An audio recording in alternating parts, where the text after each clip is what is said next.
মুহাম্মদ সাল্লাল্লাহু আলাইহি ওয়াসাল্লাম।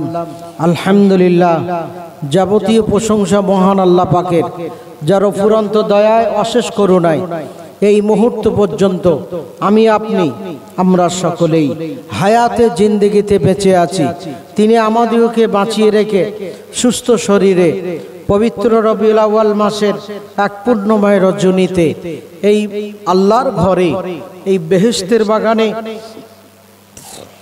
আমার আপনার মতো অধম গুনাহগারকে এই দুনিয়ার জান্নাতে প্রবেশ করার সুযোগ করে দিলেন। এই মুহূর্ত অন্য কোথাও না রেখে, চায়ের দোকানে, বাজারে, ঘরেতে, কোথাও না রেখে আল্লাহ আমাকে আপনাকে এই বেহেশতের বাগানে রাখলেন। আমরা যে আসতে পেরেছি, এই আসার পিছনে যে মহান মাবুদের অফুরন্ত দয়া। তাই আসুন সেই মাবুদের দরবারে আমরা নিবেদন করি, কোটি কোটি হামদ এবং সজুদ অন্তরে অন্তরে স্থল থেকে কৃতজ্ঞতা জ্ঞাপন করি, শুকরিয়া আদায় করি, জোরে বলি আলহামদুলিল্লাহ। সাথে সাথে সেই বিশ্ব নবীর প্রতি মহাব্বতের সঙ্গে দরুদ পড়ি, যে নবীর উম্মত হওয়ার জন্য অন্যান্য নবীরা পর্যন্ত দোয়া করেছিলেন, আকাঙ্ক্ষিত ছিলেন, লালায়িত ছিলেন। আমি আপনি বিনা দোয়াতে সেই বিশ্ব নবীর উম্মত করে পাঠালেন। তাই আসুন সেই নবীর প্রতি আমরা ভক্তি ভরে মহাব্বতের সঙ্গে মিলিত কণ্ঠে উচ্চ আওয়াজে প্রাণ ভরে একবার দরুদ পড়ি সাল্লাল্লাহু আলাইহি ওয়াসাল্লাম। উপস্থিত আজকে জলসার যিনি সভাপতি, স্বনামধন্য আপনাদের হাবেজ সাহেব, দিগার উলামায়ে কেরাম, হুফাজে কেরাম, হুজ্জাজে কেরাম, আমার সম্মুখ উপস্থিত সম্মানিত মুসল্লিবৃন্দ, শ্রোতাবৃন্দ, পর্দার অন্তরালে উপস্থিতা ধার্মিকা আমার ও মা ও বোনেরা, আজকে আমরা এসেছি, সবাই আমরা জানি কেন এসেছি। আজকের জলসা অন্য কোনো নবীর নামে না, কোনো পীর সাহেবের নামে না। বড় পীর সাহেবের স্মরণে জলসা হয় কিনা? ফাতিহা ইয়াজদাহাম হয়, খাজা সাহেবের স্মরণে হয়, আমাদের মা বাপের স্মরণেও হয়। কিন্তু আজকে জলসা বিশ্ব নবীর স্মরণে। বিশ্ব নবী আল্লাহর পরে যার স্থান, সে নবীর কথা বলে কেউ শেষ করতে পারবে না। তো আসুন, আল্লাহ কোরআনে বলছেন, কুল ইন কুনতুম তুহিব্বুনাল্লাহ ফাত্তাবিউনি, ইত্তেবা করো, ভালোবাসো। আমাকে যদি পেতে চাও, আমার নবীকে ভালোবাসো, নবীকে ধরো, নবীকে পাওয়ার চেষ্টা করো। নবীকে পাওয়া মানে আমি আল্লাহ আমাকে পেয়ে যাবে। নবীর ভালোবাসা মানে আমি আল্লাহ আমার ভালোবাসা। তো আসুন, আমি শুধু একটু ভালোবাসা সম্পর্কে কিছু কথা বলি। নবীর পরই সাহাবীদের স্থান। সাহাবীরা আল্লাহ রসুলকে সচক্ষে দেখেছেন, ওঠা বসা, চলা ফেরা, খাওয়া দাওয়া, নামাজ কালাম সব কিছু তারা সচক্ষে দেখেছেন। সাহাবীদের ভালোবাসা, তারপরে তাবিঈদের ভালোবাসা, তাবিঈনদের ভালোবাসা, আউলিয়ায়ে কেরামদের ভালোবাসা, তারপরে আমরা, সবার শেষে আমরা। তো আসুন একটু ভালোবাসার একটু যাচাই করে নিই, তাদের ভালোবাসা আর আমাদের ভালোবাসা কেমন, তাদেরটা কতটা সত্যি ভালোবাসা ছিল আর আমাদের কেমন ভালোবাসা। তাদের ভালোবাসাটা ছিল বাস্তবায়ন করেছেন তাদের জীবনে। নবীর গোটা জীবনটা তাদের জীবনে বাস্তবায়ন করেছেন। অনুকরণ, অনুসরণ, আমরা মুখে বলি নবীকে ভালোবাসি, মুখে বলি কিন্তু কাজে করি না। এখানেই আমাদের তফাৎ, এখানেই আমাদের তফাৎ। তানারা ভালোবেসেছেন মুখে নয়, মুখে ভালোবেসেছেন সেটা কাজেও দেখিয়েছেন, কাজ করে দেখিয়েছেন। আর আমরা শুধু মুখে ভালোবাসি। এই বছরে নবী দিবস আসলো, চাঁদা তুলে বড় জলসা দিলাম। তো নবী দিবস জলসা দেওয়ার আগেও যা ছিলাম, জলসা হয়ে যাওয়ার পরে তাই থাকলাম। এই তো আমাদের অবস্থা, এই তো ভালোবাসা। আর সাহাবী হুজুররা, তাবেঈনরা, আল্লাহওয়ালারা, তানারা ভালোবেসেছেন এবং কাজও করেছেন, কিন্তু আমরা কাজের বেলায় নেই। তা আসুন আজকে আমি প্রথমে সাহাবীদের ভালোবাসার সম্পর্কে কিছু কথা বলি। চারজন খলিফা, সাহাবীদের ভিতরে প্রধান চার খলিফার ভালোবাসা একটু টাচ করে যাচ্ছে, টাচ একটা একটা করে বলবো। প্রথম সিদ্দিক আকবর, হযরত আবু বকর রাদিয়াল্লাহু তাআলা আনহু, আল্লাহু আকবার, যিনি আল্লাহ নবীর থেকে মাত্র 2 বছরের ছোট ছিলেন। ইসলাম ধর্ম গ্রহণ করলেন ২৬ বছর বয়সে। বিশ্বনবীকে কেমন ভালোবেসেছিলেন একটা নমুনা বলবো, একটা কথা, একটাই যথেষ্ট, হাঁড়ির ভাত একটা টিপলেই যথেষ্ট। সিদ্দিকে আকবর আবু বকর রাদিয়াল্লাহু তাআলা আনহু বিশ্বনবীর ঠিক ২ বছর পরে ইন্তেকাল করলেন। এই যে ২ বছর পরে ইন্তেকাল করবেন, একদিন আল্লাহ রাসূল আবু বকরকে একটু পরীক্ষা করছেন। আবু বকরের ইলম, আবু বকরের আমল কোন জায়গায় আছে, কতটা জ্ঞান আছে, আল্লাহ রাসূল একটু যাচাই করলেন। বন্ধুকে একটু পরীক্ষা করছেন। সম্পর্ক শ্বশুর হলেও বন্ধুর মতো ছিল। যেখানে আল্লাহ রাসূল সেখানে আবু বকর, যেখানে আল্লাহ রাসূল সেখানেই ওমর। এই জন্য মরণের পরে ওই দুজনকে নবীজির পাশেই রেখেছেন, বলুন সুবহানাল্লাহ। তো হযরত আবু বকর রাদিয়াল্লাহু তাআলা আনহুকে আল্লাহ রাসূল একটু পরীক্ষা করলেন। একদিন বললেন, আবু বকর তোমাকে একটা প্রশ্ন করব, তুমি কি উত্তরটা দিতে পারো? হযরত আবু বকর বললেন, ইয়া রাসূলুল্লাহ, আল্লাহ এবং তার রাসূল যদি রাজি থাকেন আমি আবু বকর উত্তরটা দিতে পারবো। নবী বললেন, আবু বকর শোনো শোনো, তুমি আর আমি একদিন আমি স্বপ্ন দেখছি। নবীজি বলছে, আমি স্বপ্ন দেখলাম যে তুমি আর আমি আছি, আর কেউ নেই, আমরা দুজনা যাচ্ছি। যেতে যেতে খানিক দূর যাওয়ার পরে একটু সিঁড়িতে উপরে উঠছিলাম, সিঁড়ি দিয়ে উপরে উঠছি, তোমার থেকে 2 ধাপ আমি উপরে, 2 ধাপ তুমি নিচে। এই স্বপ্নের ব্যাখ্যা বলো। আল্লাহ রাসূল আবু বকরকে একটু যাচাই করছেন যে আমি এটাই স্বপ্ন দেখলাম, আমি 2 ধাপ উপরে আর তুমি 2 ধাপ নিচে। এই স্বপ্নের ব্যাখ্যা হযরত আবু বকর রাদিয়াল্লাহু তাআলা আনহু বললেন, ইয়া রাসূলুল্লাহ, হাবিবাল্লাহ, এই স্বপ্নের ব্যাখ্যা হলো আপনার ইন্তেকালের ঠিক 2 বছর পরে আমি ইন্তেকাল করব। নবী বললেন, বেশক তুমি সত্য কথা বলেছো। তা আল্লাহ রাসূলের ইন্তেকালের ঠিক 2 বছর পরে, সেই দিনটা ছিল সোমবার, আব্দুর রহমানকে ডাকলেন, বড় ছেলে আব্দুর রহমানকে ডাকলেন, ডেকে বলছে, ও আব্দুর রহমান, আমার বয়সটা দেখো তো কত হয়েছে, বয়সটা কত? তো ওনার বড় ছেলে আব্দুর রহমান হিসেব করে বলছে, আব্বা আপনার 63 বছর পূর্ণ হলো। বলে, দিনটা আজকে কি বার? বলে, সোমবার। হযরত আবু বকর বললেন, ও আব্দুর রহমান, তুমি আলীর কাছে চলে যাও, হযরত আলীকে একটু খবর দাও। হযরত আলীকে খবর দেওয়া হলো। হযরত আলী রাদিয়াল্লাহু তাআলা তিনি চলে আসলেন, এসে বললেন, আমিরুল মুমিনিন, আপনি আমাকে ডেকেছেন? বলে, হ্যাঁ। বলে, ডাকার কারণটা কি? বলে, ও আলী, আজকে আমার বয়স 63 আর আমার দিনটাও সোমবার, দুনিয়া থেকে বিদায় হয়ে যাব। ও আলী, তোমাকে ডাকার একটাই কারণ হলো, যেহেতু আল্লাহ রাসূলের ইন্তেকালের পরে তুমি নিজে হাত দিয়ে গোসল দিয়েছিলে, বিশ্বনবীকে তুমি গোসল দিয়েছিলে, যে 2টো হাত দিয়ে তুমি বিশ্বনবীকে গোসল দিয়েছিলে, ওই তোমার 2টো হাত দিয়ে যদি আমার মরণের পরে আমাকেও তুমি গোসল দাও, আমি আবু বকর, আমার জীবনটা ধন্য হবে। বলুন সুবহানাল্লাহ।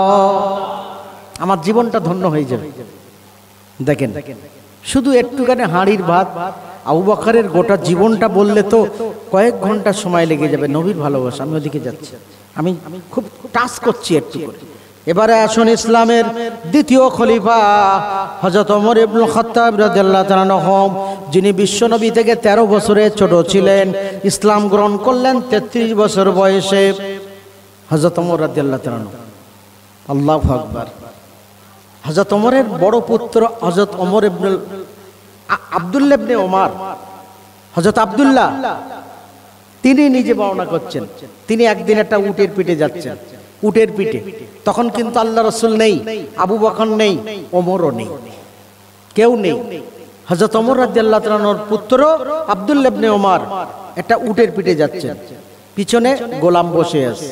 কিছু দূর যাওয়ার পরে একটা ফাঁকা জায়গা, একদম উটের পিঠে বসে পুরো শুয়ে পড়েছে। তো গোলাম চিন্তা করছো, কি ব্যাপার, এরা হ্যাট হলো কেন, শুয়ে পড়া পানা করলো কেন? তো গোলামও শুয়ে পড়ে, মালিক যা করে তাই। খানিক দূর পরে গিয়ে আবার ঠেলে উঠে, উট চলছে। গোলাম জিজ্ঞাসা করছে, হে আমার মালিক, আপনি এরকম করলেন কেন? এরকম মানুষ করে, যদি কোনো গাছের তলা দিয়ে যায়, গাছের ডাল যদি নিচু হয়ে থাকে, মাথায় লাগতে পারে, মাথা ফেটে যেতে পারে, এই জন্য মানুষ হ্যাট হয়ে যায়। অথচ আপনি এখানে কোনো গাছ নেই, কিন্তু আপনি হ্যাট হলেন কেন? ওই সময় আব্দুল্লাহ ইবনে উমর বলেছিল, ও আমার গোলাম শোনো শোনো, আমি আমার আব্বার সঙ্গে একদিন যাচ্ছিলাম, ঠিক এই পথ দিয়ে যাচ্ছিলাম, ঠিক ওই জায়গাটা এসে আমার আব্বা পুরো হ্যাট হয়ে গেল। আমি আমার আব্বার পিছনে বসা ছিলাম, আমি তখন ছোট ছিলাম, আমার আব্বা হ্যাট হয়ে গেল, আমিও হ্যাট হয়ে গেলাম। কিছু দূর যাওয়ার পরে আমার আব্বা আবার উঠে বসলো, আমি উঠে বসলাম। আমি বললাম, আব্বা এরকম হ্যাট হলেন কেন? এরকম তো গাছের তলা দিয়ে যাওয়ার সময় করতে হয়, এখানে তো কোনো গাছ নেই, আপনি এরকম করলেন কেন?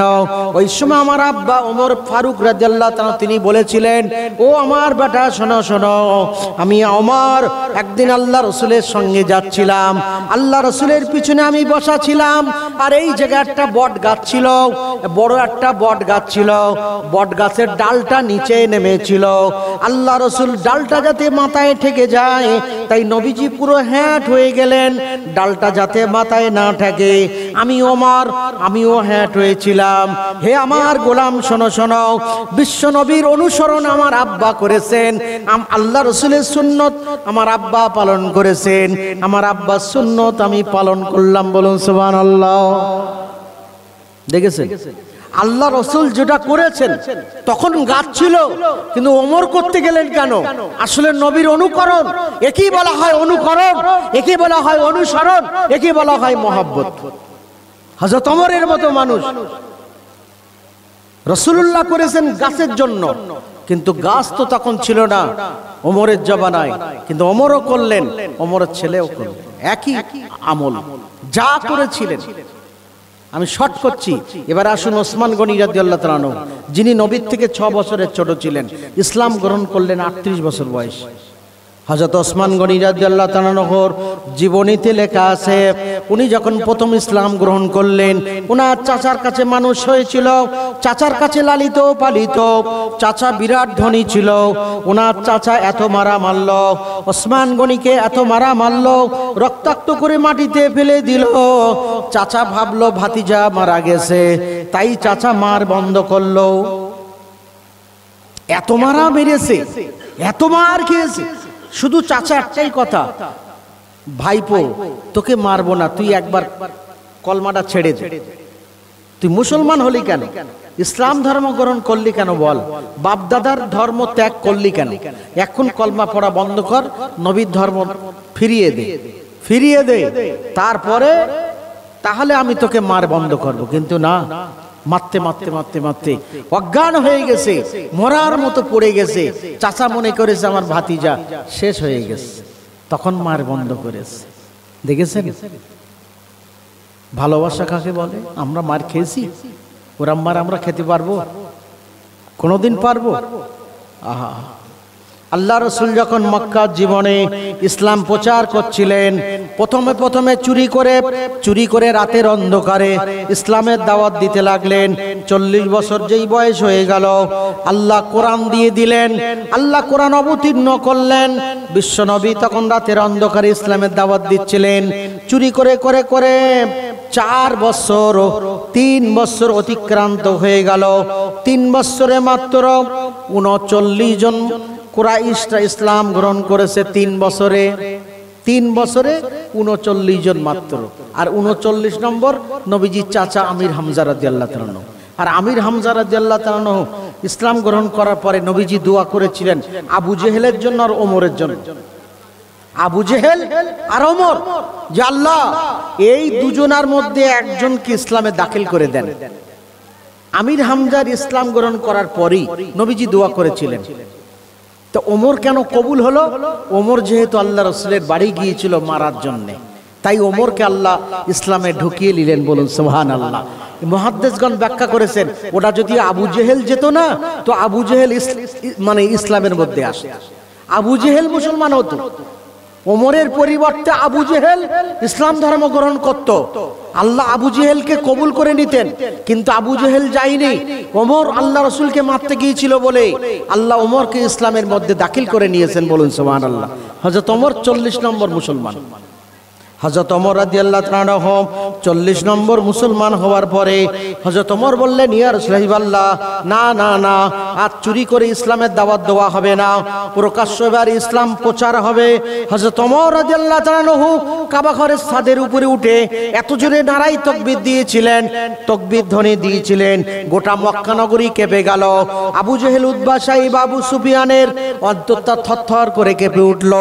তারপর থেকে প্রকাশ্য ইসলামের দাওয়াত দেওয়া শুরু হলো। এই রাতের অন্ধকারে যে দাওয়াত দেওয়া হচ্ছিল চুরি করে, 39 জনের ভেতরে একটা মহিলা ছিল, একটা যুবতী কন্যা, যুবতী নারী, বিয়ে হয়নি, এবং তার মা, বৃদ্ধ মা আর বেটি, দুজনা রাতের অন্ধকারে চুরি করে ইসলাম গ্রহণ করেছে। আর ইসলাম গ্রহণ করার পরই 15 দিন পরে মেয়েটা মারা গেছে। ইসলাম গ্রহণ করার 15 দিন পরেই মেয়েটা মারা গেল। আবু জেহেলের কানে খবর গেছে। আবু জেহেল জানতে পেরেছে যে যে মেয়েটা মারা গেছে এই ইসলাম ধর্ম গ্রহণ করেছে। আবু জেহেল আসলো, এসে তার মাকে বলল, শুনলাম তোমার যে মেয়েটা মারা গেল ইসলাম ধর্ম গ্রহণ করেছিল নাকি? বলে হ্যাঁ। বলে তুমিও করলে? বলে হ্যাঁ। আবু জেহেল ভগরুমবাজি দিল। আবু জেহেল বলল, মা, তোমার মেয়েটা মারা গেছে দুটো কারণে। বলে কেন? বলে হ্যাঁ, তুমি কি জানো না তোমার মেয়ে দুটো কারণে মারা গেছে? বলে কি কি কারণ? বলে 1 নম্বর হলো বাপদাদার ধর্ম ত্যাগ করার কারণে তাদের একটা বদদুয়া লেগেছে। 2 নম্বর কারণ হলো ইসলাম ধর্ম গরম ধর্ম, এই গরম ধর্ম তোমার মেয়ে সহ্য করতে পারেনি, এজন্য মারা গেল। ও বুড়িমা, তুমি যদি বাঁচতে চাও ইসলাম ধর্ম ত্যাগ করো, যদি বাঁচতে চাও। বুড়িমা বড় চিন্তায় পড়ে গেছে। বুড়িমা বড় চিন্তায় পড়ে গেল যে আমি কি করে ইসলাম ধর্ম ত্যাগ করব। আবার আবু জেহেল যে দুটো যুক্তি দিল ওটাও তো ফেলে দেওয়া যাচ্ছে না। আবু জেহেল যে দুটো কারণ বলল ওটাও তো হতে পারে, ওটাও তো হতে পারে। তা আমি এখন কি করব? ইসলাম ধর্ম ত্যাগ করব? বুড়িমা সিদ্ধান্ত নিতে নিতে কয়েকদিন পার হয়ে গেল। আবার আবু জেহেল তাগাদা দেয়, ও বুড়িমা, তুমি কি ইসলাম ত্যাগ করেছো? ইসলাম ছেড়ে দিয়েছো? বলে না। বলে এখনো যদি বাঁচতে চাও এখনো ইসলাম ফিরিয়ে দিয়ে এসো, মুহাম্মাদের ইসলাম মুহাম্মাদের কাছে ফিরিয়ে দিয়ে এসো। নাউজুবিল্লাহ। বুড়িমা সিদ্ধান্ত নিতে নিতে ঠিক 15 দিন হয়ে গেছে। 15 দিন হয়ে গেছে। বুড়িমা 15 দিন পরে আল্লাহ রাসূলের বাড়ি চলে গেছে। সালাম দিয়ে বলছি, ইয়া রাসূলুল্লাহ, আপনার ইসলাম আমি আপনাকে ফিরিয়ে দিতে এসেছি। বলে কেন? আমার ইসলাম আমাকে ফিরিয়ে দিতে এসেছো কেন? এই ইসলাম কি তোমার কোনো ক্ষতি করেছে? বলছে হ্যাঁ। আবু জেহেল বলল, ইসলাম গ্রহণ করার পরেই আমার মেয়েটা মারা গেল 15 দিন পরে। তো আবু জেহেল বলল, বাপদাদার ধর্ম ত্যাগ করার কারণে বাপদাদার একটা বদদুয়া লেগেছে, আর আপনার ইসলাম ধর্ম নাকি খুব গরম ধর্ম, এই জন্য আমার মেয়ে মারা গেছে, এই জন্য আমি আর আপনার ইসলাম ধর্মের মধ্যে থাকবো না। আল্লাহ রাসূল আশ্চর্য হয়ে গেলেন। আল্লাহ রাসূল চমকে উঠলেন, বললেন, ও বুড়িমা, তোমার মেয়ের কবরটা কোথায় আছে একবার বলো। বলে অমুক জায়গায় মাটি দেওয়া আছে। আল্লাহ রাসূল বললেন, আমাকে একটু নিয়ে চলো। তখন বুড়িমা বলছে, কবরে গিয়ে আপনি কি করবেন? আজ থেকে 15 দিন আগে আমার মেয়ে মারা গেছে, তার তো হাড় হাড্ডি ছাড়া কবরে আর কিছুই নেই। আল্লাহ রাসূল কবরের ধারে গিয়ে বললেন, হে আল্লাহর বান্দেনী, তুমি আল্লাহর হুকুমে জিন্দা হয়ে যাও। বলার সাথে সাথে মাটি ফাঁক হয়ে গেল। বুড়িমার মেয়েটা জিন্দা দাঁড়িয়ে গেল। বলুন সুবহানাল্লাহ। বুড়িমার মেয়েটা আল্লাহ রাসূলকে সালাম দিয়ে বললেন, ইয়া রাসূলুল্লাহ, হাবিবাল্লাহ, আপনি আমাকে ডেকেছেন? বলে হ্যাঁ, তোমাকে আমি ডাকলাম এই কারণে, এই দেখো না তোমার মা ইসলাম ধর্ম ত্যাগ করার জন্য এসেছে। ইসলাম ধর্ম নাকি গরম ধর্ম, এজন্য তুমি মারা গেছো। ইসলাম তারপরে তোমার বাপ দাদা নাকি বদদুয়া করেছে, এজন্য তুমি মারা গেছো। আবু জেহেল তোমার মাকে ভগরুমবাজি দিয়েছে, তাই তোমার মাকে দেখানোর জন্য, সত্য দেখানোর জন্য আমি যতই কোরআন হাদিসের কথা বলি না কেন তোমার মা বিশ্বাস করবে না, তাই সচক্ষে দেখানোর জন্য তোমার কবরে তোমার মাকে আনলাম। হে বান্দিনী, তুমি বলো বলো, মরণের পরে কেমন আছে বলো? ইসলাম ধর্ম ভালো না খারাপ তুমি একবার বলো। ইসলাম গ্রহণ করার কারণে তুমি ভালো আছো না খারাপ আছো তুমি একবার নিজে চোখে বলো। তোমার মুখ দিয়ে বলো, তোমার মা শুনবে। মেয়েটা বলতে লাগলো, ইয়া রাসূলুল্লাহ হাবিবাল্লাহ, আমি যখন মারা গেলাম, এখানে যখন আমার মাটি দেওয়া হলো, দুজন ফেরেশতা কবরে আসলো, আমাকে তিনটে সওয়াল করলো। প্রথম প্রশ্ন করলো, মান রাব্বুকা, তোমার দুনিয়ায় রব কে ছিল? আমি তখন বললাম, আমার রব আল্লাহ ছিল। এই কথা বলার সাথে সাথে আসমান থেকে ঘোষণা করা হলো, হে আমার ফেরেশতারা, আমার বান্দিনী সঠিক উত্তর দিয়েছে, সুতরাং আমার বান্দিনীকে ওই মাটিতে আর শোবে না, মাটিতে শুইয়ে দিও না, জান্নাত থেকে সোনার খাট পালঙ্গ নিয়ে এসো, জান্নাত থেকে সোনার খাট পালঙ্গ আনো, নরম গদি আনো, সোনার খাটে শুইয়ে দাও। আমাকে দ্বিতীয় প্রশ্ন করা হলো, মান দীনুকা, তোমার ধর্মের নাম কি ছিল? আমি বললাম, আমার ধর্মের নাম ইসলাম ছিল। আবার আসমান থেকে ঘোষণা করা হলো, হে ফেরেশতারা, আমার বান্দিনী সঠিক উত্তর দিয়েছে, সুতরাং আমার বান্দিনী কাফনের কাপড় পরে থাকবে না, জান্নাত থেকে মূল্যবান পোশাক আমার বান্দিনীকে পরিয়ে দাও। ইয়া রাসূলুল্লাহ হাবিবাল্লাহ, আমাকে প্রশ্ন করা হলো, মান নবিয়কা, দুনিয়ায় তোমার নেতা কে ছিল, তোমার নবী কে ছিল? ইয়া রাসূলুল্লাহ হাবিবাল্লাহ, ওই সময় আপনি আমার সামনে দিয়ে চলে যাচ্ছিলেন, আমি ফেরেশতাদের বললাম, ইনি আমার নবী ছিল। এমন সময় কথা বলার সাথে সাথে তখন আল্লাহ আসমান থেকে আওয়াজ করা হলো, হে ফেরেশতারা, আমার বান্দিনী সঠিক উত্তর দিয়েছে, আর ডিস্টার্ব করো না, আর প্রশ্ন করো না, আমার বান্দিনীকে ঘুমটা পাড়িয়ে দাও, কিয়ামত পর্যন্ত ঘুম পাড়িয়ে দাও। ইয়া রাসূলুল্লাহ হাবিবাল্লাহ, এমন সময় দুই ফেরেশতা আসলো, দুটো ফেরেশতা, একটা ফেরেশতা আমার মাথা টিপে দেয়, আর একটা ফেরেশতা আমার পা টিপে দেয়, আমাকে মেসেজ করিয়ে দিচ্ছে। আমি যে পায়ের দিকে যে ফেরেশতা আছে তাকে আমি জিজ্ঞাসা করলাম, কে আপনি? সে বলল, আমি তোমার নামাজ। একবার জোরে বলুন সুবহানাল্লাহ। যে ফেরেশতা মাথা টিপে দেয়, আমি তাকে বললাম, কে তুমি? সে বলল, আমি তোমার কোরআন তেলাওয়াত। আমরা তোমাকে ঘুম পাড়িয়ে দিচ্ছি, তোমাকে মেসেজ করে দিচ্ছি যাতে তাড়াতাড়ি তোমার ঘুমটা লেগে যায়, কিয়ামত পর্যন্ত এই ঘুম তোমাকে আর কেউ ভাঙাবে না, তোমাকে কেউ ডিস্টার্ব করবে না। ইয়া রাসূলুল্লাহ হাবিবাল্লাহ, আমি তো ঘুমিয়ে পড়লাম, হঠাৎ করে আবার সেই দুই ফেরেশতা, যে দুই ফেরেশতা আমাকে ঘুম পাড়িয়েছিল, সেই দুই ফেরেশতা আমার কবরে এসে এত জোরে মাথা টিপে দিল, এত জোরে মাথা টিপে দিল, কাঁচা ঘুমটা ভেঙে গেল।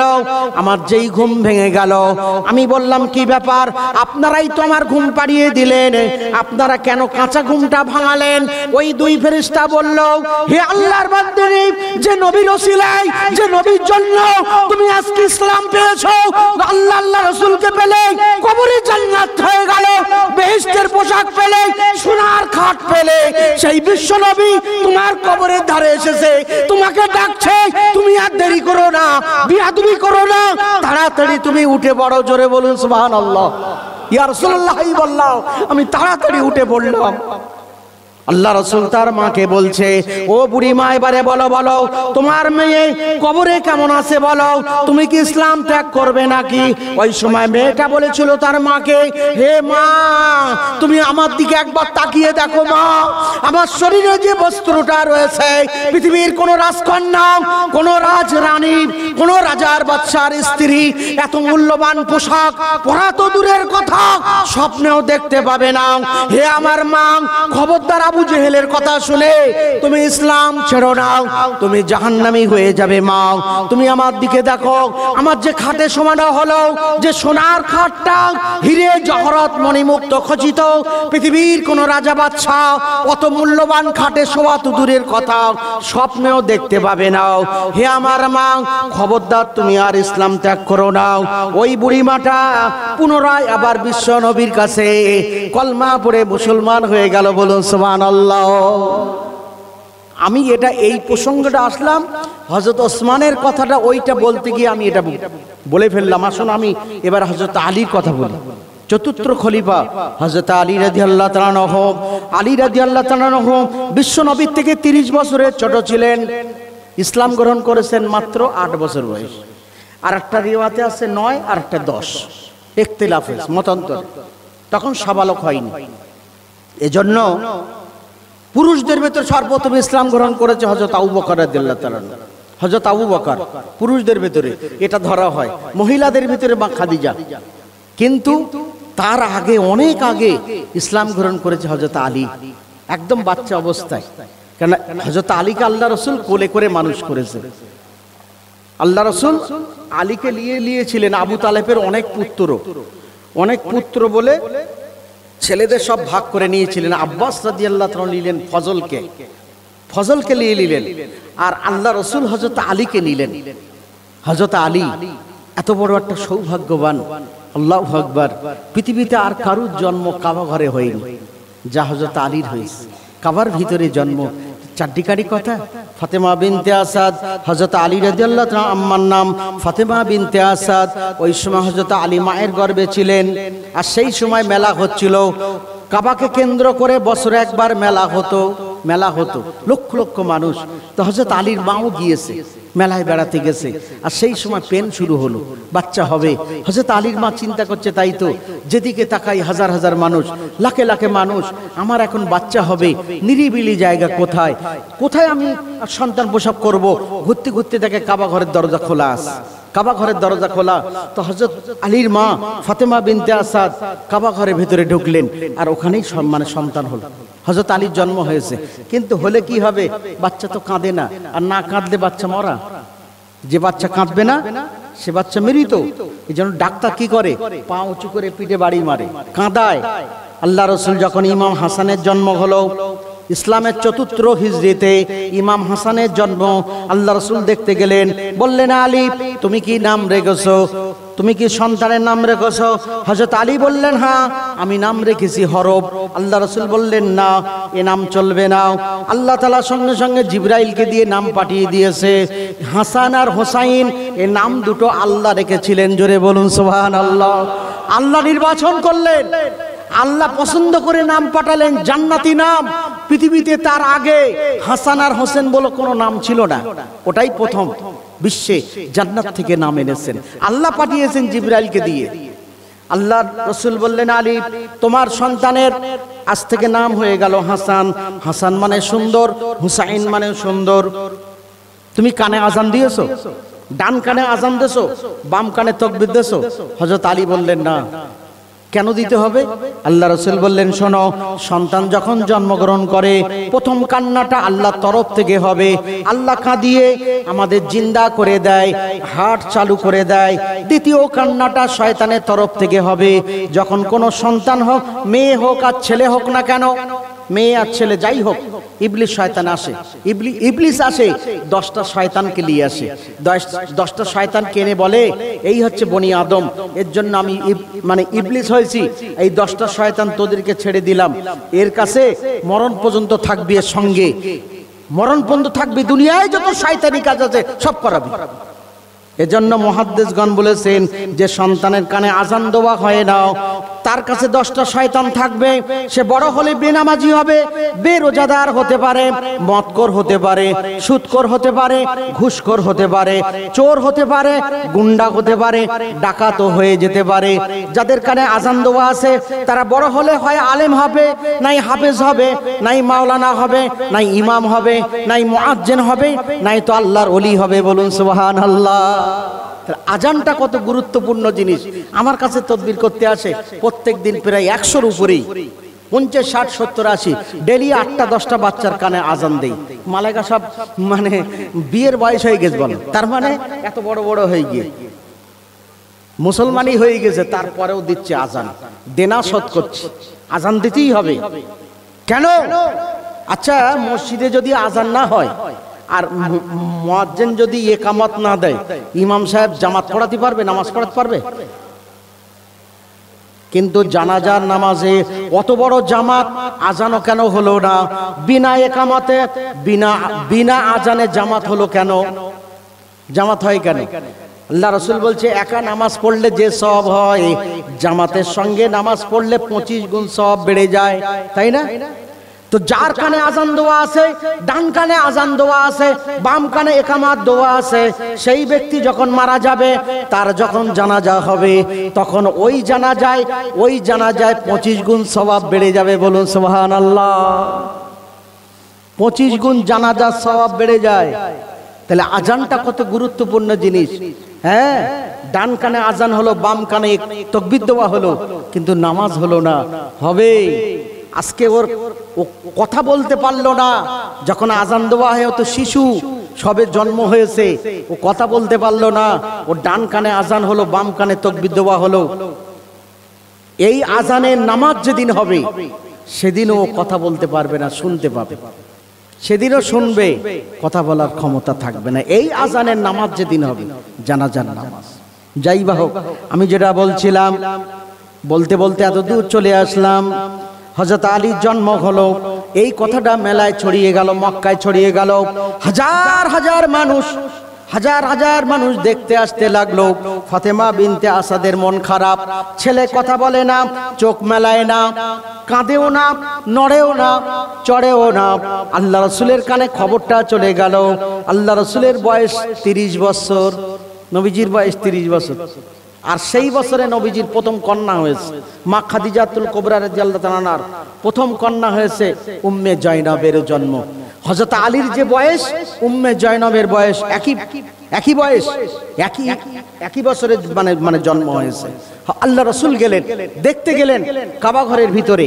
কাবা ঘরের ভিতরে গিয়ে দেখছে চাচির কোলে একটা পুত্র সন্তান, হযরত আলীর জন্ম হয়েছে। আল্লাহ রাসূল বললেন, চাচিমা শুনলাম আপনার একটা পুত্র সন্তান হয়েছে কাবার ভিতরে। বলছে, হ্যাঁ দেখো না, নড়েও না, চড়েও না, কাঁদেও না, মনে হচ্ছে মরা মরা ছেলে হয়েছে। আর সত্যি তো, না কাঁদলে তো মৃত, হার্ট চালু হবে না। আল্লাহ রাসূল বললেন, আমার কোলে দেন। আল্লাহ রাসূল কোলে নিলেন, হযরত আলীর দিকে তাকালেন, হযরত আলী ও নবীর দিকে তাকালেন। জোরে বলুন সুবহানাল্লাহ। এই প্রথম চোখ খুলেছে, প্রথম চোখ খুলেছে। আল্লাহ রাসূল বললেন, কি গো, তোমার মা বলছে তুমি মরা, চোখ খোলো না, কাঁদো না, নড়ো না, চড়ো না, আর তুমি আমাকে দেখলে, তুমি আমাকে দেখলে। আল্লাহ তাআলা হযরত আলীর জবান খুলে দিলেন। হযরত আলী কথা বলতে লাগলো।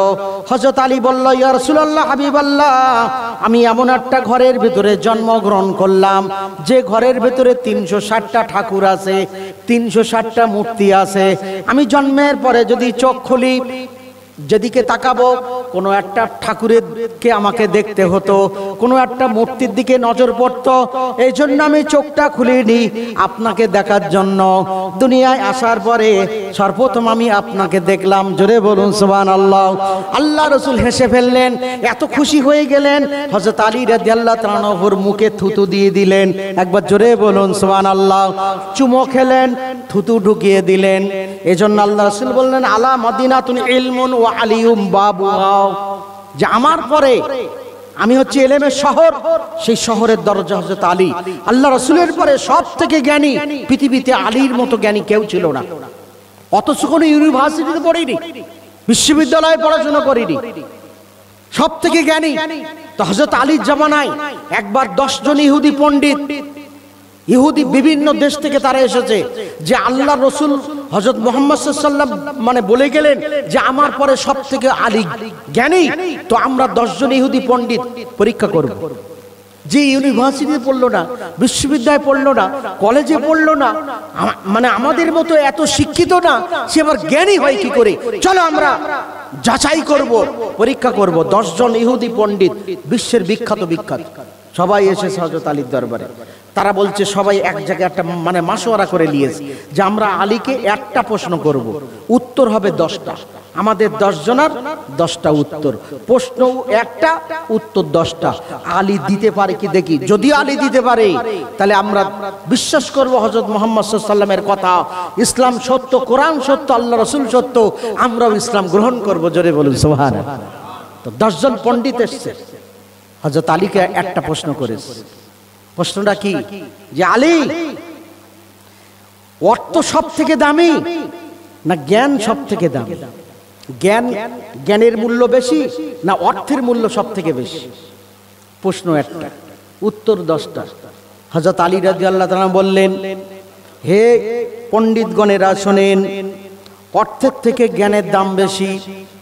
পণ্ডিতরা বললেন, কিভাবে সেটা আমাদের বোঝাতে হবে?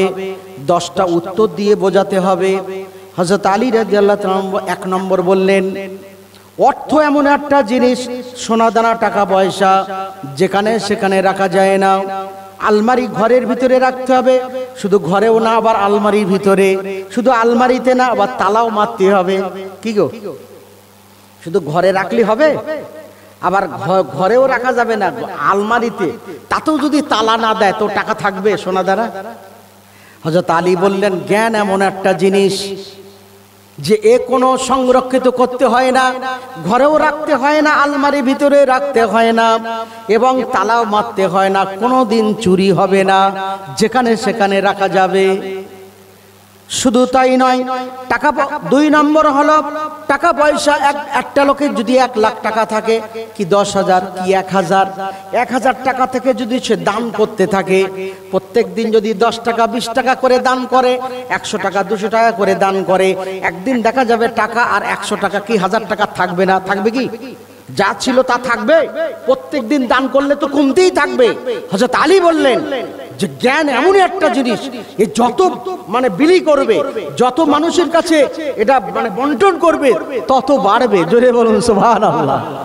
হ্যাঁ, জ্ঞানের কথা যত মানুষের কাছে পৌঁছে দেবে, জ্ঞান তত বৃদ্ধি হবে। ঠিক কি না? হযরত আলীর, আমি বিরাট লম্বা, আমি ওদিকে যা শুধু একটা টাচ করছি, টাচ করার জন্য বললাম। হযরত ওমর ইবনে খাত্তাব রাদিয়াল্লাহু তাআলা, তখন মদিনার প্রেসিডেন্ট একটা ইহুদি এসেছে হযরত ওমরকে পরীক্ষা করার জন্য। ইহুদি এসে বলল, হে ওমর, হে মদিনার প্রেসিডেন্ট, আপনাদের কোরআন হাদিসে আছে, আপনারা বলেন ইহুদি খ্রিস্টানরা মারা গেলে তাদের কবরে নাকি আযাব হয়। তা আমার আব্বা তো ইহুদি ছিল, ইহুদি অবস্থায় মারা গেছে, আমার আব্বার কবরের থেকে একটা মাথার খুলিয়ে নিছে, মাথার হাড়, যদি আযাব হবে, কবরে যদি আগুন জ্বলবে, তো এই হাড়ে তো গরম হবে। কি, আগুন জ্বললে গরম হয় না? এই তো ঠান্ডা। তাহলে আপনাদের কোরআন হাদিস অনুযায়ী আমার আব্বার কবরে কোনো আযাব হচ্ছে না, এটা আমাকে বোঝাতে হবে, প্র্যাকটিক্যালি দেখাতে হবে যে আযাব হচ্ছে কিনা। আমি তো দেখতে পাচ্ছি আর আযাব হচ্ছে না। হযরত ওমর চিন্তায় পড়ে গেছে, সঙ্গে সঙ্গে ওখানে পাশে বসেছিলেন শেরে খোদা হযরত আলী রাদিয়াল্লাহু তাআলা আনহু, তিনি বললেন, আমিরুল মুমিনিন, এটা যদি আমার উপরে দায়িত্ব দেন, আমি উত্তরটা দিতে পারবো। বলে পারবে? বলে হ্যাঁ। বলে তুমি দিয়ে দাও। হযরত আলী রাদিয়াল্লাহু তাআলা আনহু ইহুদিকে বললেন, আপনি 2টো পাথর আনুন, 2টো ছোট ছোট পাথর নিয়ে আসুন। ইহুদি 2টো পাথর আনলো, বলে ওই পাথর 2টো ঘর্ষণ করুন, পাথরে ঘর্ষণ করুন। আর ঘর্ষণ করলে তো আগুন বার হবে না? হবে না? ফুলকি দিয়ে আগুন বার হচ্ছে। তো হযরত আলী বললেন, আচ্ছা পাথর গরম না ঠান্ডা? বলে পাথর ঠান্ডা। তাহলে আগুন ওর ভেতরে আছে না নেই? বলে হ্যাঁ আগুন আছে। আগুন না থাকলে আগুনটা বেরোচ্ছে কোথা থেকে? আগুন যদি না থাকবে পাথরের ভেতরে, আগুনটা বার হয় কি করে? তাহলে পাথরের ভিতরে যদি আগুন থাকে, অথচ পাথর ঠান্ডা, সুতরাং তোমার বাপের কবরে আযাব হচ্ছে, মাথার ঘেলু ওই খুলি দেখে বোঝা যাবে না। তখন ইহুদি প্র্যাকটিক্যালে এই যে বুঝিয়ে দিলেন, উনি তখন ইসলাম ধর্ম গ্রহণ করলেন। জোরে বলুন সুবহানাল্লাহ। আমি হযরত আলীর কথা বলছিলাম, হযরত আলী রাদিয়াল্লাহু তাআলা আনহু, এবারে আল্লাহ রাসূল যেখানে, হযরত আলী সেখানে, নবী যখন, আল্লাহ রাসূল যেখানে যেতেন, পাহাড়ের গুহার ভিতরে চুরি করে নামাজ পড়তেন। বিশ্ব নবী চুরি করে নামাজ পড়তে যেতেন, ফজর আর মাগরিব পড়তেন 2 রাকাত করে। তখন নামাজ ফরজ হয়নি, মিয়ারাজে যায়নি, 5 ওয়াক্ত নামাজ ফরজ হয়নি। আল্লাহ রাসূল চুরি করে রাতের অন্ধকারে পাহাড়ের গুহায় গিয়ে ফজর পড়তেন আর মাগরিব পড়তেন। হযরত আলী তখন খুব ছোট, হযরত আলীও যেতেন, আলীও নামাজ পড়তেন। আলী সর্বপ্রথম ইসলাম ধর্ম গ্রহণ করলেন। সেই আলীর কথা বলছি। এবারে আসুন, আলীর মহব্বত, নবীর প্রতি ভালোবাসা। আস্তে আস্তে হযরত আলী বড় হতে লাগলেন। নবীজির বয়স 53 বছর বয়স, হযরত আলীর বয়স তখন 23 বছরের যুবক। আল্লাহ রাসূল বললেন, আলী, আল্লাহ পাক আমাকে জানিয়ে দিয়েছেন মক্কা থেকে ত্যাগ করে মদিনায় যেতে হবে, আমাকে হিজরত করতে হবে। আমি আগামীকাল সকালবেলা বেরিয়ে যাব, ভোরের সময় বেরিয়ে যাব। ও আলী, অমুক ইহুদিরা তারা আমাকে নবী বলে মানতো না, কিন্তু আল আমিন উপাধি দিল, তারা বিশ্বস্ত উপাধি দিয়েছে, আমাকে বিশ্বাস করে আমানতদার ভেবে তারা সোনা টাকা পয়সা আমার কাছে গচ্ছিত রেখেছে। ও আলী, আমি তো হঠাৎ করে চলে যাচ্ছি, ইহুদিদের আমানতগুলো আমার কাছে আছে, অমুক ইহুদির এই টাকা, অমুক ইহুদির এই সোনাটা তুমি আগামীকাল সকালবেলা পৌঁছে দিও। আল্লাহ রাসূল ভোরের সময় বেরিয়ে গেলেন, যাবার আগে আলীকে বলে গেলেন, তুমি আমার বিছানায় শুয়ে পড়ো, আমার চাদরটা মুড়ি দিয়ে শুয়ে পড়ো। সবুজ রঙের চাদর ছিল। আল্লাহ রাসূল হিজরত করে আবু বকরকে নিয়ে রাতের অন্ধকারে ভোরের সময় মানে বেরিয়ে গেছে, অথচ নবীজির বাড়ি ঘিরে ধরেছে 9 জন ছেলে, জওয়ান যুবক ছেলে, ট্রেনিং প্রাপ্ত ছেলে, বীর সৈন্য, তারা উলঙ্গ তরোয়াল নিয়ে 9 জন, 9টা গোত্র, 9টা বংশের 9 জন ছেলে, তারা আল্লাহ রাসূলকে হত্যা করার জন্য বাড়িটা পুরো ঘিরে দিয়েছে। অথচ আল্লাহ রাসূল তাদের সামনে দিয়ে বেরিয়ে গেলেন, আল্লাহ তাদের চোখ অন্ধ করে দিলেন। বলুন সুবহানাল্লাহ। সূরা ইয়াসিনের ভেতরে আছে। আল্লাহ রাসূল চলে গেলেন। হযরত আলী রাদিয়াল্লাহু তাআলা আনহু ওই সবুজ রঙের চাদর মুড়ি দিয়ে শুয়ে আছেন। আর এমন সময় ওই 9 জন ছেলে তারা ঘরের ভিতরে ঢুকেছে। একজন বলছে মারো, এক কোপে মেরে দাও। আর একজন বলছে নবী একা, আমরা 9 জন, একা একজন মানুষকে একটু লড়াই না করে মারলি হয়? একটু লড়াই হবে, এই লড়াই করতে করতে মারবো, তাহলে তো একটু মানে মজা লাগবে, যুদ্ধের একটা স্বাদ পাওয়া যাবে। আর মারলে হঠাৎ করে মারলাম, তাই তুই মারবি, একজন তরোয়াল মারলি তো নবীর মানে মাথা মুন্ড আলাদা হয়ে যাবে। তা আমরা যে 8 জন রয়েছি, কি করতে রয়েছি, আমরা কি করতে এসেছি? আমরা একটু মারামারি না করলে আমার একটু মানে ভালো লাগে? এক কাজ করো, চাদর সরাও, নবীকে ডাকো, ডেকে আমরা লড়াই করব, লড়াই করে মারবো, তাতে সবার একটু শরীক হব, ভালো লাগবে। যেই চাদর সরিয়েছে দেখে হযরত আলী। তখন ওরা এত রেগে গেছে, 9 জন যুবক ছেলে বলল, হে আলী বল তোর নবী কোথায় গেছে, বল। হে আলী তুই বল তোর নবী কোথায় গেছে। হযরত আলী তখন কিন্তু যৌবন, 23 বছরের টকবকে ছেলে, বিরাট শক্তিশালী, কিন্তু একা। 9 জন ওই যুবক ছেলে হযরত আলীকে এত মারা মারলো, এত মারা মেরেছে, রক্তাক্ত করে দিয়েছে। তাদের একটাই কথা, তোর নবী কোথায় গেল বল। বলে আমি ঠিক জানি না, আমাকে শুইয়ে দিয়ে তিনি কোথায় যে চলে গেলেন আমি জানি না। খোদার কসম করে বলি, আমি বিশ্বনবী কোন দিকে চলে গেছে এটা আমি বলতে পারবো না, তবে আমাকে শুইয়ে দিয়ে চলে গেছে। হযরত আলীকে এত মারা মেরেছে, একেবারে হাফ মার্ডার হয়ে গেছে, হাফ মার্ডার হয়ে গেছে। এখানে একটা ঘটনা আছে, খুব মজার ঘটনা।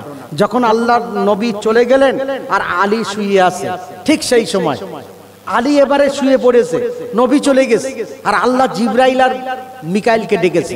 2 ফেরেশতাকে ডেকে বলছে, এই জিবরাইল, এই মিকাইল, এদিকে এসো, আমি আল্লাহ একটা সিদ্ধান্ত নিয়েছি। বলে কি আল্লাহ?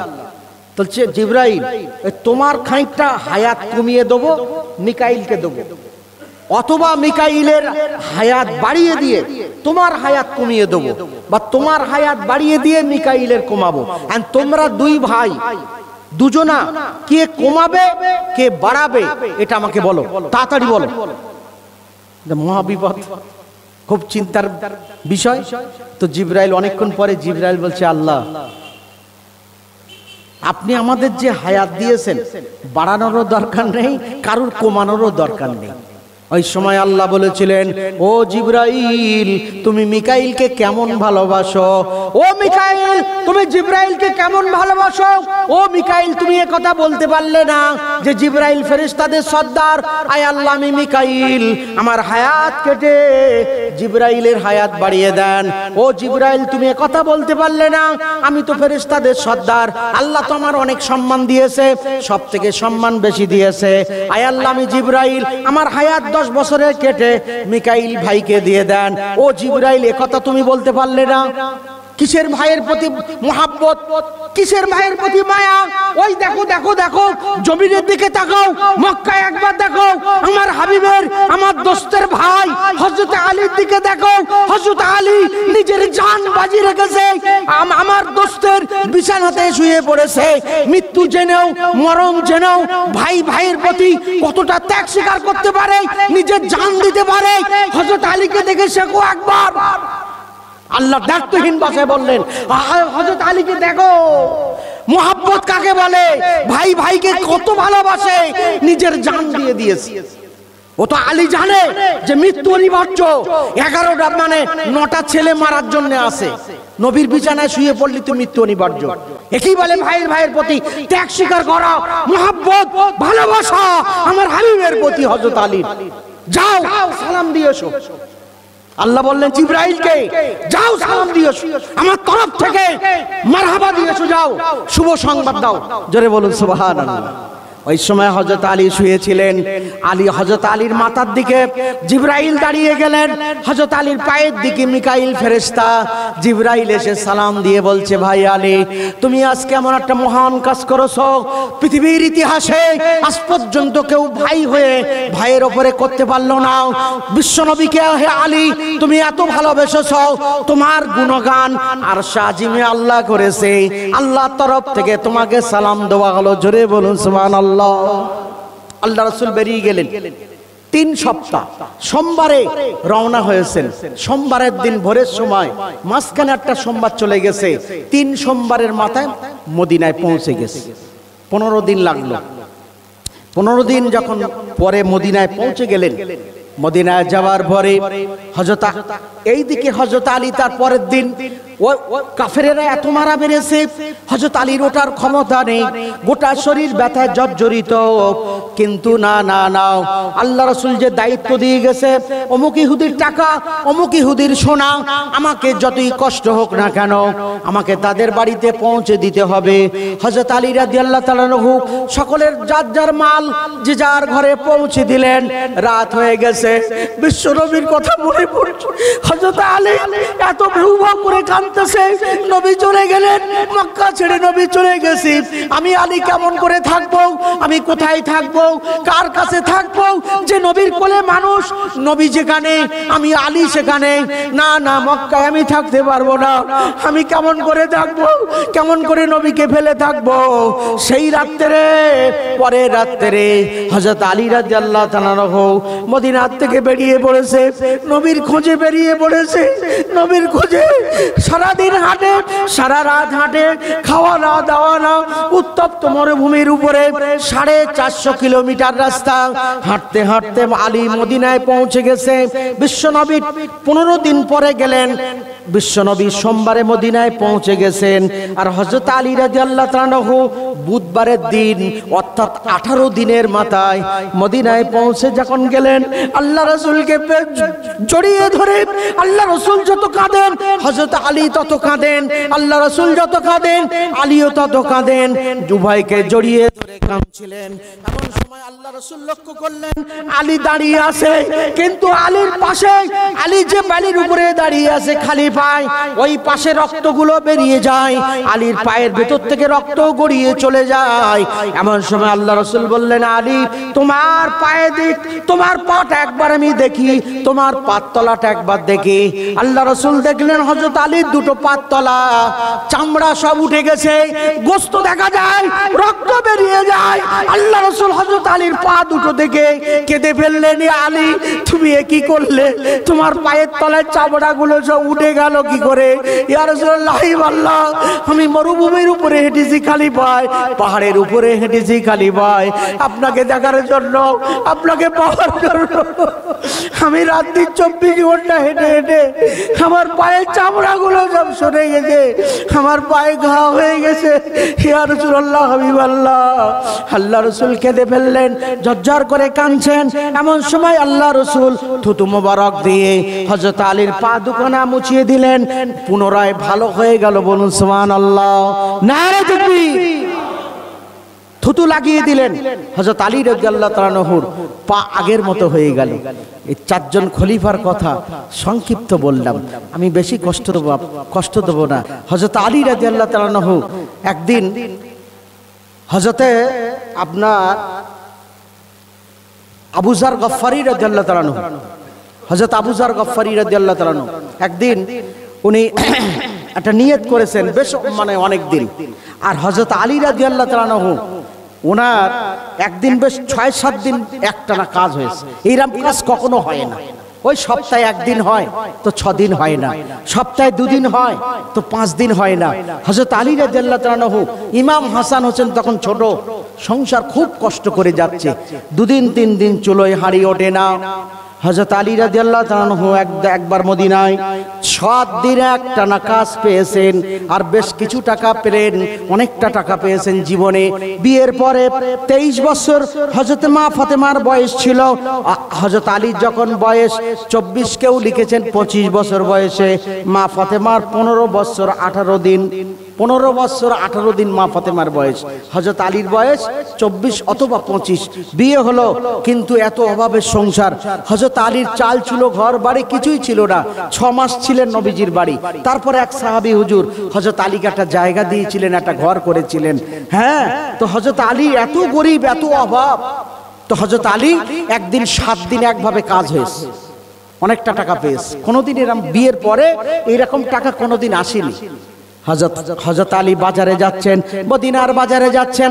ফাতেমাকে বললেন, ফাতেমা, বিয়ের পরে তোমাকে আমি একটু ভালো মন্দ খাওয়াতে পারিনি, তোমার শখের খাবার আমি কোনোদিন খাওয়াতে পারিনি, কেননা নুন আনতে পান্তা ফুরোয়, যা সপ্তাহে একদিন কাজ হয়, যা খাবার আনি সপ্তাহ কুলোয় না, তোমাকে একটু শখের খাবার খাওয়াতে পারিনি। বিয়ের পরে আমার তরফ থেকে একটা দামি জামা পরাতে পারিনি, মূল্যবান জামা দিতে পারিনি, না একটা চুড়ি দিতে পেরেছি, না একটা হার দিতে পারলাম, না কানের মাকড়ি দিতে পেরেছি। ফাতেমা, আমার সঙ্গে বিয়ে হওয়ার আগে পৃথিবীর বড় বড় রাজপুত্রর সঙ্গে তোমার বিয়ের কাজ এসেছিল, তাদের সঙ্গে যদি তোমার বিয়ে হতো, তুমি রাজরানী হয়ে থাকতে পারতে, রাজপ্রাসাদে থাকতে পারতে। ও ফাতেমা, আমার সঙ্গে বিয়ের পরে না তোমাকে কোনোদিন পেট ভর্তি করে খাওয়াতে পেরেছি, তোমাকে কোনোদিন পেট ভর্তি করে খাওয়াতে পারিনি, একটা নতুন ভালো জামা পরাতে পারিনি, কোনোদিন শখের খাবার খাওয়াতে পারিনি। ও ফাতেমা, তুমি বলো আজকে তুমি কি খাবে বলো, তুমি যে জিনিসটা খেতে ভালোবাসো সেই জিনিসটার নাম বলো, মদিনার বাজার থেকে তোমাকে আমি খাওয়াবো, তোমাকে গালে তুলে খাওয়াবো। ফাতেমা, হযরত ফাতেমা বলেন, হে আমার স্বামী, আল্লাহ পাক যে অবস্থায় রেখেছে আলহামদুলিল্লাহ, আপনি যা খাওয়া আমি তাতে আল্লাহ শুকরিয়া আদায় করব। আমি যে অবস্থায় আছি আলহামদুলিল্লাহ খুব ভালোই আছি, যদি খাওয়াতে হয় আমার হাসান হোসেনকে খাওয়ান, আমার হাসান হোসেনকে খাওয়ালে আমি ফাতেমা খুশি হব।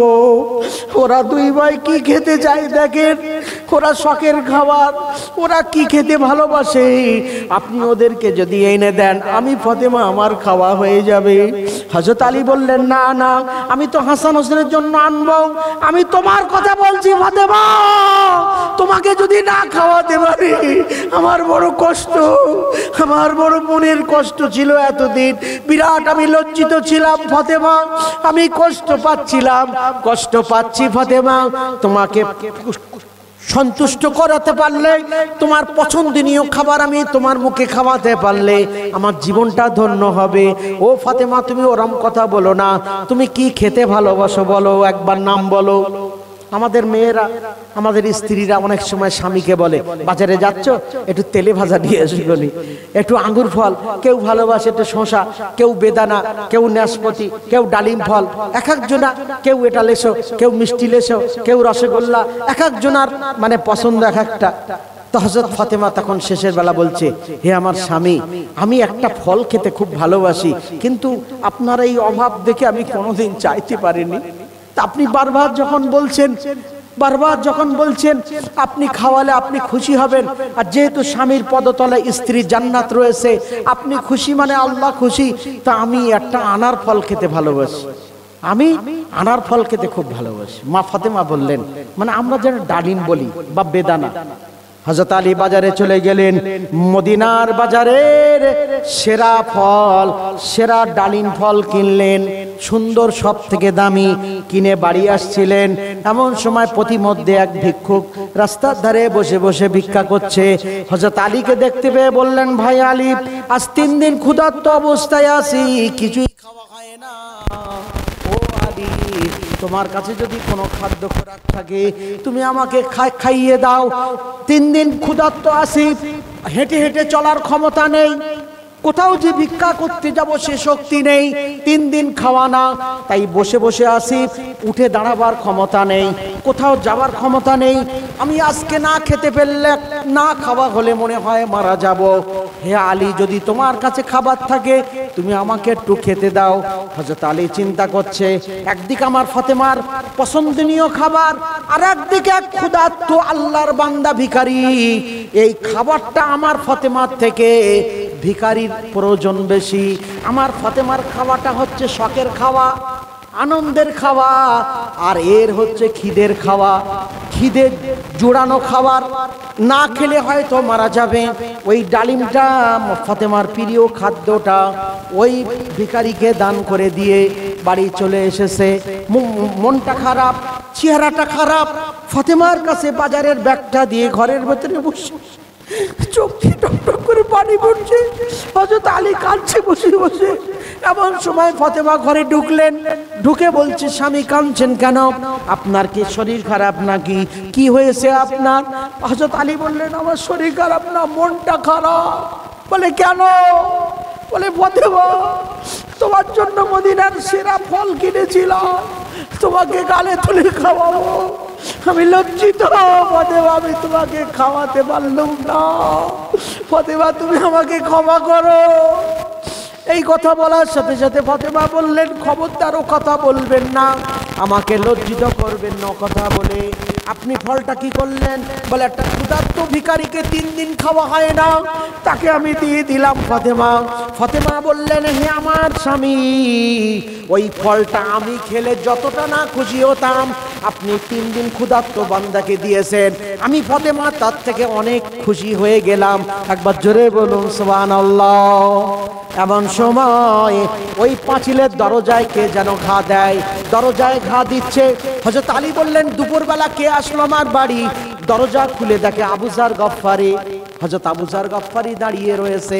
সালাম দিয়ে বললেন, হে ভাই আলী, আমি বহুত দিনের আমার স্বপ্ন ছিল, বহুত দিনের ইচ্ছা ছিল আপনাদের সবাইকে একটু ডালিম ফল খাওয়াবো।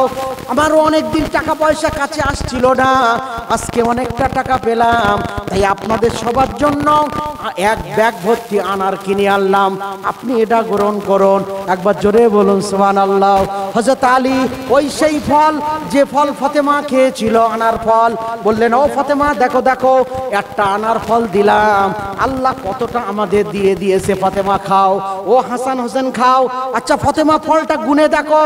ফলটা গুনে দেখা গেল 9টা।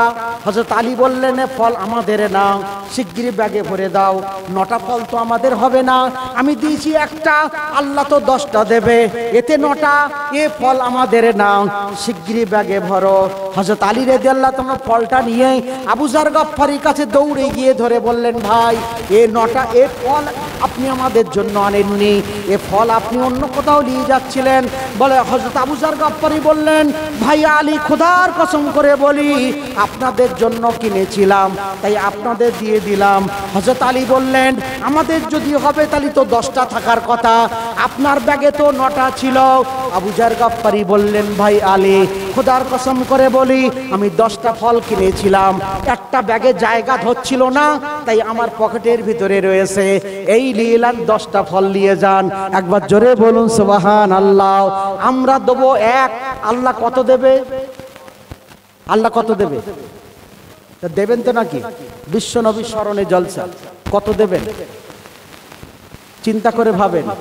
দেবো আমরা 1000 টাকা, কত পাবো? কারা কারা আছে? আমি বেশি করবো না, আপনাদের একটা করে 1000 টাকা দেন। দেখেন, গত বছরে এই নবী দিবস হয়েছিল, গত বছরে কিন্তু অনেকে ছিল।